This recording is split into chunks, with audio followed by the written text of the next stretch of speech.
আজ হলো সোমবার, ঘড়িতে বাজে 10:05। আর উনি এক্ষুনি ঘুম থেকে উঠলেন। শরীরটা ভালো ছিল না, রাত থেকেই জ্বরটা অতটা ওঠেনি রাত্রিবেলা, তাই ওষুধ দিই ভোরে, মানে সকালের দিকে একটু আগে 1 ঘন্টা মতো আগে ওষুধটা দিলাম। এখনও জ্বরটা ছাড়ছে, ঘাম হচ্ছে। আর আমার স্নান টান আজকে সব কমপ্লিট সকালবেলাতেই। এখন ওর জন্য ব্রেকফাস্ট বানাবো, কিন্তু ও আমাকে ছাড়ছে না, শরীরটা খারাপ হয়েছে। তো কিছুক্ষণ ওকে রাখি, তারপরে ওর জন্য ব্রেকফাস্ট বানাবো, তাড়াতাড়ি খাইয়ে দিই। তুমি একটু গুড মর্নিং বলবে? বলবে?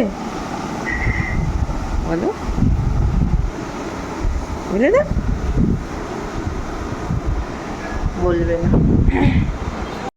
এটা হচ্ছে ওর বাবার ব্রেকফাস্ট। প্রতিদিনই ছাতু খায় সে, সকালবেলা ছাতু ছাড়া অন্য কিছুই খাবে না, আর কিছু খেতে ইচ্ছে করে না ওর। আর কালকে এই ইলিশ মাছ রয়েছে, গরম করলাম।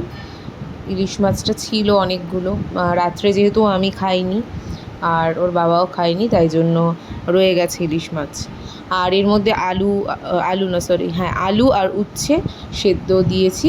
তো উচ্ছে আলু ভাতে আর ইলিশ মাছ, আর আবার মাংসও করা হবে। মাংস এনেছে আজকে বাজার থেকে। তো উচ্ছে আলু ভাতেটা মেখে রাখলাম একেবারে। আর মামনি এখানে আমার ব্রেকফাস্টটা দিয়ে দিল। মামনি প্রতিদিন ব্রেকফাস্টটা দিয়ে দেয়, আর আমি খুব কমই করি ব্রেকফাস্ট।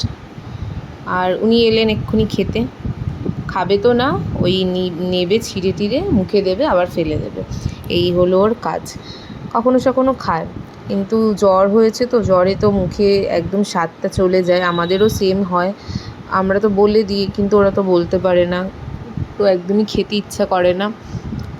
তাও খাচ্ছে, টুকটাক খাচ্ছে, জানি না কালকে কি করবে।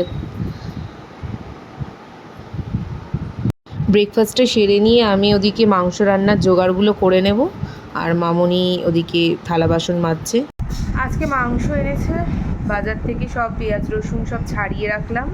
মামনি ওদিকে রুটি বানাচ্ছিল, ততক্ষণে আমি এগুলো গুছিয়ে নিলাম, তাহলে মাংসটা ঝটপট বসিয়ে দিতে পারবো। রান্না করছি, পেঁয়াজগুলো আর ভাজতে বসিয়েছি। আজকে জানলা থেকে এত হাওয়া দিচ্ছে না, গ্যাসটা হাওয়া লাগছে। আর পুরো জানলাটা যদি বন্ধ করে দিই খুব গরম লাগবে, রান্না করা যাবে না। আর আরেকজন, কত মাংস দেবো রে তোকে? দিলাম তো, মাংস খাওয়ার জন্য দাঁড়িয়ে আছে, দিয়েছি, আরও খাবে।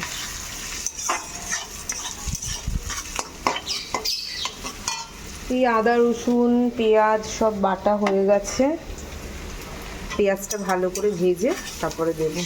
পেঁয়াজটা দেখছি সুন্দর ব্রাউন হয়ে গেছে, এবার আদা রসুন বাটা দিয়ে দিই যতটা লাগবে। পুরোটা লাগবে না, আমি বেশি করেই বেটেছি। ছেলের জন্য কিছুটা মাংস আলাদা করে করব, আর কালকের জন্য একটু মশলা রেখে দিলাম। এইটুকুতেই হয়ে যাবে। এর মধ্যে হয়ে গেলে তারপর টমেটোগুলো দেবো। মশলাটা দেখো সুন্দর করে কষিয়ে নিয়েছি, আর একটু টক দই ছিল বলে অল্প একটু টক দই অ্যাড করে দিলাম। ন্যাচারালি টক দই আমি কিনে অ্যাড করি না, এবার যদি কখনও কোনো রান্নার জন্য আমি আনিয়ে রাখি তো বেঁচে গেলে সেটা অ্যাড করে দিই। আর এখন লাঞ্চ করতে বসলাম, উচ্ছে আলু ভাতে আর মাংস।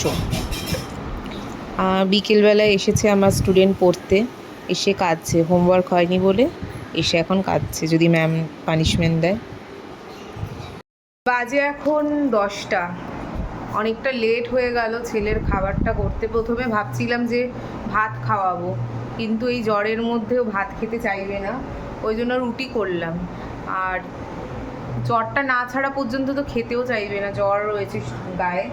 ওষুধ দিয়েছি, 1 ঘন্টা হয়ে গেল, 1 ঘন্টার বেশি হয়ে গেল, এখনও ঘাম দেয়নি। মানে অনেকটা টাইম নিচ্ছে ওষুধ জ্বরটা ছাড়তে, 1.5 ঘন্টা 1.25 ঘন্টা।